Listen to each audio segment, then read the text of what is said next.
दोस्तों नमस्ते, मैं सुशील कुलकर्णी, आप देख रहे हैं एनालाइजर न्यूज हिंदी।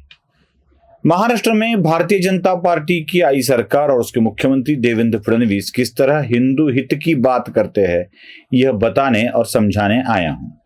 हमने देखा कि पिछले कुछ दिनों महाराष्ट्र के मुख्यमंत्री साधु संतों का आशीर्वाद लेने और उनका धन्यवाद देने के लिए चले गए थे। हर एक संत के पास जाकर देवेंद्र फडणवीस उन पर पुष्प वृष्टि कर कर उनका अभिवादन कर रहे थे, उनसे आशीर्वाद प्राप्त कर रहे थे और हर एक संत के पास पहुंचने का प्रयास कर रहे थे। जैन मुनियों के पास भी वो गए, वारकरी संप्रदाय में भी वो गए, अन्य संतों के पास भी वो गए और सबके लिए उन्होंने कृतज्ञता भाव व्यक्त किया कि हिंदू हित की रक्षा करने वाली सरकार सत्ता में आई है और उसमें संतों का आशीर्वचन रहा है, यह जानबूझकर देवेंद्र फडणवीस बताते रहे। यह होता है संतों का आदर करना। संत बहुत ही अलग अलग होते हैं। अपना भगवान समझकर छत्रपति शिवाजी महाराज को अपना भगवान समझकर उनकी सेवा करने वाले संभाजीराव भिड़े गुरुजी की भी कृतज्ञता व्यक्त कर उनके सामने नतमस्तक हुए देवेंद्र फडणवीस। इसी देवेंद्र फडणवीस को बार बार हिंदुत्व से पृथक करने के लिए एक अजब तरीका निकाल लिया है मीडिया वालों ने। हमेशा ऐसे ही किया जाता है कि सामने वाले व्यक्ति को इंसिस्ट किया जाता है कि वह बता दे कि हम सब धर्म के साथ है, हम किसी का अनादर नहीं करते हैं, हम में से जो कोई भी हिंदू हित की बात करेगा उस पर भी हम कार्रवाई करेंगे, गलत है तो भी कार्रवाई करेंगे। मीडिया वालों का बड़ा पेट दुखता है भैया, बड़ा पेट दुखता है।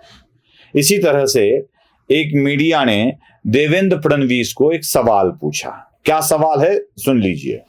नीतीश राणे बयान देने के बाद बचे कैसे हैं? क्यों उनके ऊपर कार्रवाई नहीं की गई, न सरकार की तरफ से, न पार्टी, न संगठन की तरफ से? अगर है तो पब्लिक डोमेन में नहीं है कार्रवाई सर।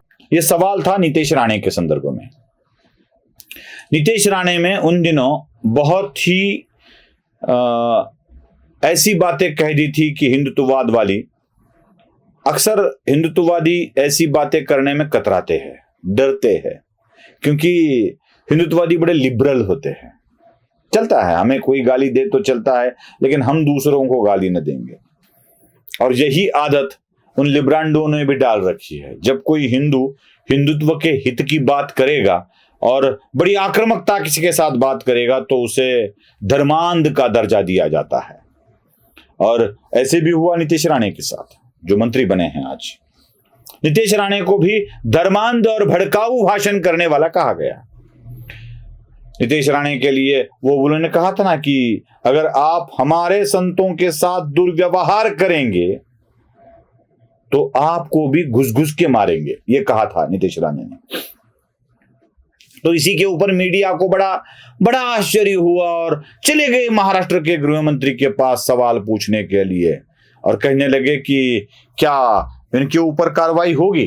तो देवेंद्र फडणवीस ने बड़ा अच्छा जवाब दिया, कहा कि वो हमारे कट्टर हिंदुत्ववादी नेता है। सुन लीजिए वो उतना ही वाक्य क्या कहा देवेंद्र फडणवीस ने।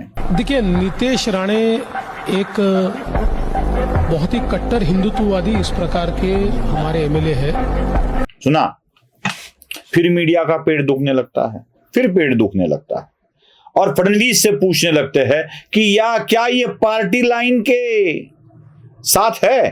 जरा वो भी सुन लीजिए। क्या वो पार्टी लाइन से मैच करते हैं? सुना, फिर देवेंद्र फडणवीस जो बोलते हैं ना, उसको सुन लेना आवश्यक है। इसलिए आवश्यक है कि जिन जिन लोगों को लगता है कि क्या करती है सरकार हिंदुत्ववादियों के लिए, क्या भारतीय जनता पार्टी सच में हिंदुत्ववादी है, वह समझ लेना आवश्यक है। पूरा का पूरा वाक्य सुन लीजिए। पार्टी तो हिंदुत्ववादी है ना, हम हिंदुत्व विरोधी थोड़ी है, हम कांग्रेस थोड़ी है। हम तो डंके की चोट पर कहते हैं जी हम हिंदुत्ववादी है, सवाल ही नहीं उठता।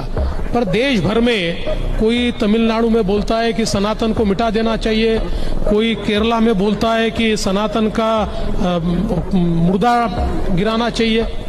इसके ऊपर कहीं कार्रवाई होती नहीं, इसके ऊपर कोई बोलता नहीं है, इसके ऊपर कोई डिबेट भी नहीं होता है। लेकिन इसका मतलब ये नहीं है कि हम नीतीश राणे को हिंदुत्व की बात करने से रोके, हम नहीं रोकेंगे। सुन लिया? हाँ, हमारी पार्टी तो हिंदुत्व वाली ही है, हम थोड़ी कांग्रेस है कि लिबरल बन जाए, ऐसे कुछ बन जाए, ये कहते हैं देवेंद्र फडणवीस। यही बात समझ लेनी चाहिए।